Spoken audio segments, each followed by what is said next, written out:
Hello everyone, and welcome to another episode of the Subcontinent, a weekly show that aims to address the most significant issues in the South Asian region that affect the governments, the people and the region as a whole. And as always, we will explore and explain its geopolitics, untangle the arguments from different perspectives and make the alternative voices heard. So, stay tuned. In this edition of the Subcontinent, we will discuss security dialogue on Afghanistan hosted by New Delhi, which sought to evolve a pan-regional response to security challenges facing Afghanistan. And we shall look at the unfolding humanitarian crisis in Afghanistan with millions of people on the brink of starvation and how freezing of Afghan assets by the US has contributed to this disaster. As Afghanistan continues to grapple with economic and humanitarian disasters, concerns regarding the rapidly deteriorating security situation have also assumed alarming proportions. That's what brought top regional security officials to New Delhi on November 10th to discuss the impact of the hasty US withdrawal and the stunning resurgence of Daesh in Afghanistan and the region. The participants sought to evolve a pan-regional response to security challenges facing the region and to pressurize the Taliban to form an inclusive government in Kabul. Amidst the worsening humanitarian situation, Afghanistan has been rocked by a spate of terrorist attacks in recent weeks, sparking fresh concerns in the region. The resurgence of the Daesh terrorist group on the back of the US withdrawal from the country is particularly seen with great concern by Afghanistan's neighbors, including India and Iran. On November 10th, New Delhi convened a regional security conference on Afghanistan that saw the participation of top security officials from several regional countries. The objective was to evolve a pan-regional consensus on improving the regional security environment and to address fresh security challenges facing Afghanistan.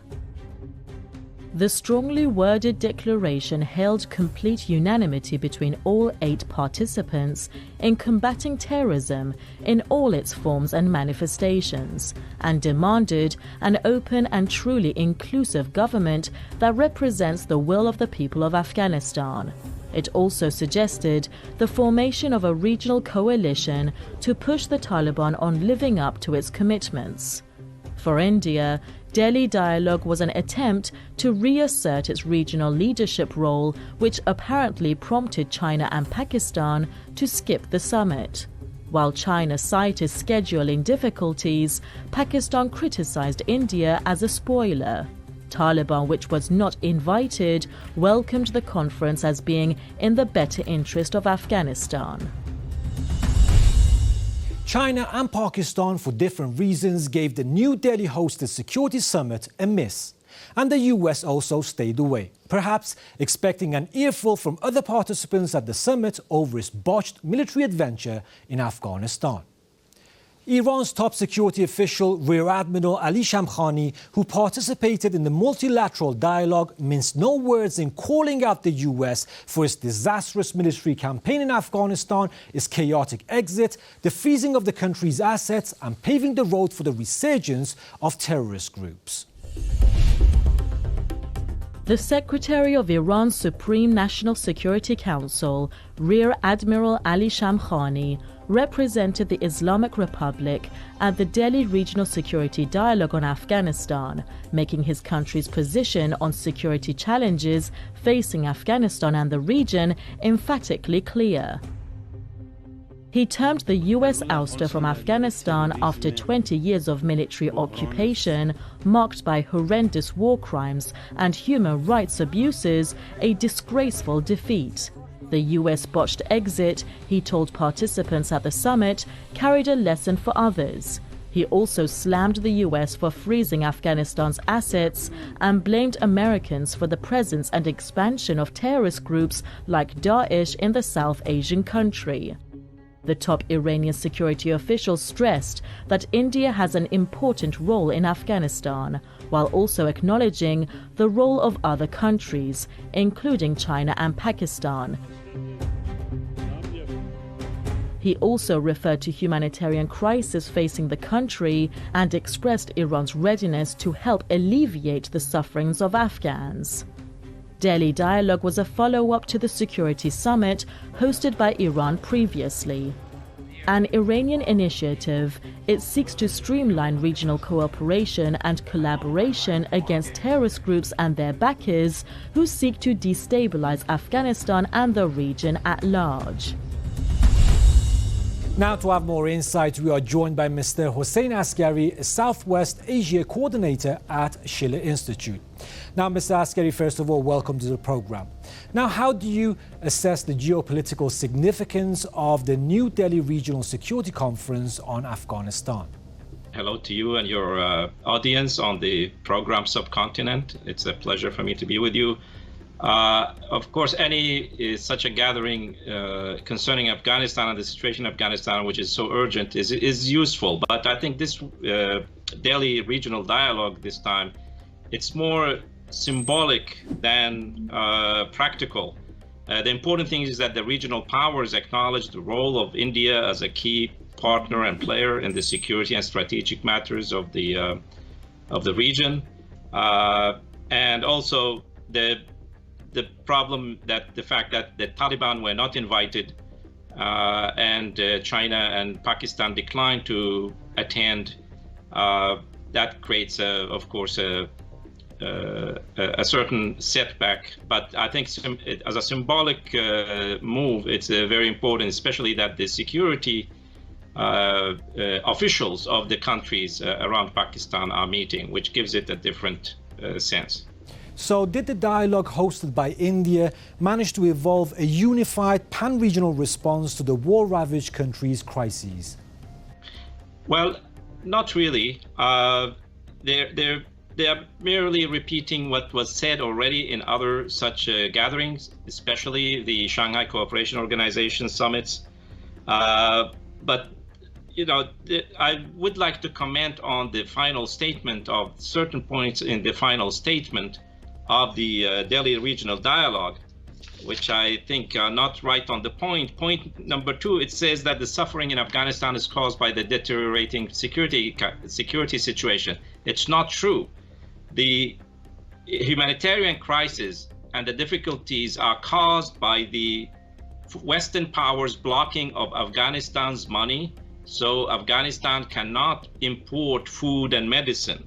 And also the suffering is a result of 20 years of failures of the United States, of NATO, of the EU, Australia, and all their allies in building an economy, a resilient economy in Afghanistan, to be able to produce food, to provide the simple services and so on.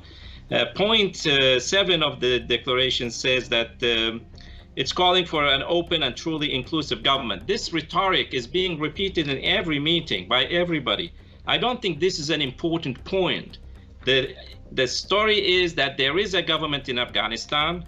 Of course, it didn't come through elections, but de facto there is a government in Afghanistan. What is important to do now is to stabilize the situation in Afghanistan and cooperate with Taliban to first end this humanitarian crisis, stabilize the situation, but at the same time demand that Taliban first respect the rights of the minorities, other minorities and groups, ethnic groups in Afghanistan, and 2, they should immediately start a reconciliation and national dialogue to plan for the coming period. Now, Mr. Asghari, do you think the summit attended by top security officials was an attempt by India to prove its relevance as a key regional player? Look, India is a very important country. It's a relevant country, and it has played an important historical role through the years. But it seems to me that India is suffering, under the current leadership, is suffering from some sort of an identity crisis, because it has one foot in Asia, but it wants to have the other foot in the Atlantic region.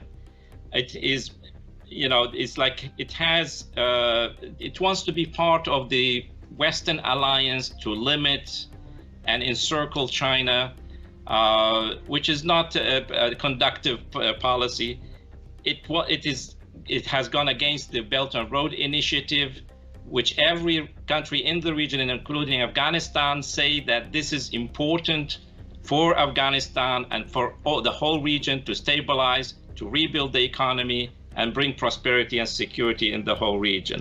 So India, since 2001, India did great things in Afghanistan. They built the hydropower, they built the road they built the electricity grid from Uzbekistan to Kabul to provide the electricity. They built the 200-kilometer road from Zaranj to Delaram on the Iranian border, and the Chabahar road.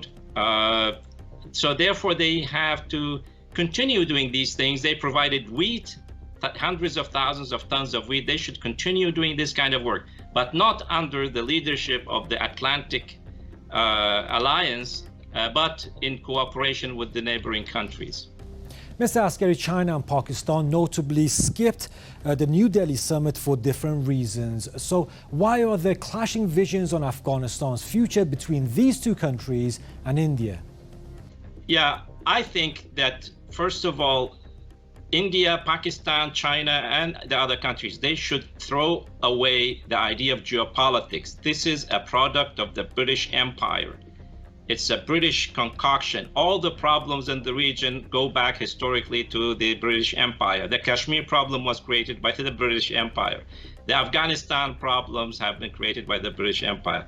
And therefore, we should leave India and Pakistan and China, all these countries, they should move from geopolitics to geoeconomics, because it's very important for India, Pakistan, China, Iran, and others, and Afghanistan to build economic ties. And they should go ahead and build the Turkmenistan, Afghanistan, Pakistan, India pipeline. They should at the same time connect the Iran, Pakistan, India gas pipeline. They should start there. They should not wait to solve all the old historical political problems, but they should start with normalization of relations by connecting the countries of the region with infrastructure, roads, electricity, gas pipelines, oil pipelines, water management systems. This is what our Schiller Institute is calling for. We just had a conference in the United States where we both called for the unfreezing of the money of Afghanistan, but also to help integrate Afghanistan into the Belt and Road Initiative, the new Silk Road, and that all countries, including India, should be part of that, with Iran, with the Central Asian nations, and Russia, and so on and so forth. Mr. Askari, thank you for your precious time and knowledge. Now, let's see how people on social media see the situation. Dmitry Solodov, a spokesperson for Russian embassy in New Delhi, expresses gratitude to India for hosting the Security Summit on Afghanistan and says Russia's stance is in line with Delhi Declaration. Indian journalist and author Stanley Johnny notes that New Delhi lacks the clout to influence or oppose Taliban, so it has to work with Russia and Iran, the two key players who want stability in Afghanistan. Sushmit Patil, an international affairs analyst, quotes Iran's top security official Rear Admiral Ali Shamkhani saying that the US must pay reparation to people of Afghanistan for the 20-year military occupation.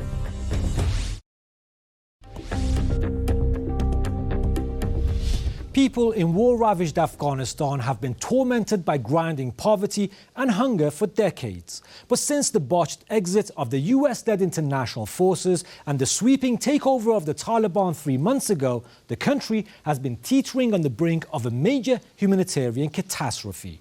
UN agencies have already sounded alarm bells warning that millions of Afghans could run out of food before the onset of the upcoming harsh winter, as well as around 1 million children being at the risk of starvation and death. That 20 years of foreign military occupation brought nothing but misery and despondency to the people in Afghanistan is clearly evident now. 3 months after the US-led coalition hastily abandoned the country, millions of Afghans are on the brink of starvation, with no food and no money. Parallels are already being drawn between Afghanistan and Yemen, the two strategically located, mineral-rich countries plundered and destroyed by foreign aggressors. Afghanistan, almost 23 million people are marching towards starvation. 8.7 million are on famine's door. 95% of the people don't have enough food. It's a crisis. It's a catastrophe. With nearly the entire population teetering on the brink of grinding poverty, global humanitarian watchdogs are sounding the alarm over the likelihood of mass starvation across Afghanistan. A top official of the UN World Food Programme has termed it the worst humanitarian crisis on earth, while a senior executive of the UN Developed Programme has described it as the worst humanitarian disaster he has ever seen. These statements point to the gravity and magnitude of the unfolding crisis, with about 97% of the 38 million population sinking into an abyss of poverty. Among those at risk include 4 million children under 5 who are staring at severe malnutrition. And worse, tens of thousands of people are getting displaced. The Norwegian Refugee Council this week reported that up to 300,000 Afghans have made their way to Iran since August, fleeing poverty and death. Afghanistan did not plunge into this crisis situation overnight. It has been in the making for decades, essentially manufactured by the foreign powers that invaded the country in October 2001 and patronized and funded militia groups in decades before that. Its policy hasn't changed a bit. Having left the country, the US government has now found a novel way to strangulate poor Afghans by freezing their assets and blocking international aid while issuing statements of concern over the unfolding crisis in Afghanistan. Afghanistan was already battling drought, and a large number of Afghans were already vulnerable to food crisis before the Taliban led a sweeping takeover of the country in August. But the impending famine is the direct result of the chaotic withdrawal of US-led international coalition forces. Even the New York Times, which has effectively played its role as the devil's advocate, recently admitted that the crisis in Afghanistan was in large part American-made, fueled by deliberate policy choices with results that were predicted months in advance. Soon after the Taliban laid siege to Kabul mid-August, US and its international partners raced to cut off Afghanistan's access to international aid and froze roughly $10 billion in assets belonging to the country's central bank. The move triggered the rapid collapse of public finances and precipitated the current crisis. European Union also then followed the suit, stopping development assistance to the country, followed by the International Monetary Fund and World Bank. Calls are growing for the US to unfreeze funds that has led to the collapse of Afghanistan's domestic economy, even as 38 million Afghans stare at death and starvation with the onset of harsh winter. Human rights activists say statements of concern won't suffice. Real action and practical steps would. Now, to have more insight, we are joined by Mrs. Tara Rayner O'Grady, Secretary General of Human Rights Sentinel. Now, Mrs. O'Grady, welcome to the program. First of all, Afghanistan is teetering on the brink of a worst humanitarian catastrophe with millions without food. So what should the international community be doing to avert the impending crisis? Thank you for having me join your show. I'm very honored to be here and for my voice to be included in this discussion on Afghanistan. I believe Afghanistan was effectively hijacked as an entire country and administered by external interests who ensured through military intervention that resources continued to flow through and out of the country. It may not be possible to completely avert the crisis the people face this season, but it could be effectively managed in partnership with those approved international NGOs who need safe access to the country and who seek to alleviate the existing suffering and who can hopefully assist with improving relations within the community through consistent communication and cooperation with the Taliban authorities, to ensure that adequate food, medicine and fuel reaches those who are the most vulnerable and who are already struggling. Now, do you think it was the US or the US-led coalition that paved the way for this disaster? Certainly, by abandoning the country in the manner that they did, the United States lost an incalculable amount of money by ditching weapons, technology and logistical supplies at military compounds and forsaking thousands of people who had contributed years of valuable work and who were committed to improving life in the country for those who stayed after that initial post-9/11 occupation. This created a deadly situation for many Afghani families. But I would ask your viewers to consider for a moment that America is not in great shape herself, with literally thousands of homeless families, millions without work and struggling, an unmitigated drug problem, rampant gangland murders, blue and white collar crime, and further millions without access to any form of adequate health care. So really, America cannot continue to be seen either as a beacon of hope on the one hand, or indeed as the root of all evil on the other. They have taken for granted an impossible and incredible status on the global stage, when in actual fact their own enormous internal issues are difficult to cope with. And because the new administration recognised this and has acknowledged it, their international agenda has shifted, and they are focusing more of their energy and resources back towards themselves. While undeniably the US coalition did certainly pave the way, in a manner of speaking, for this disaster we are watching unfold, it surely cannot have been a foregone conclusion.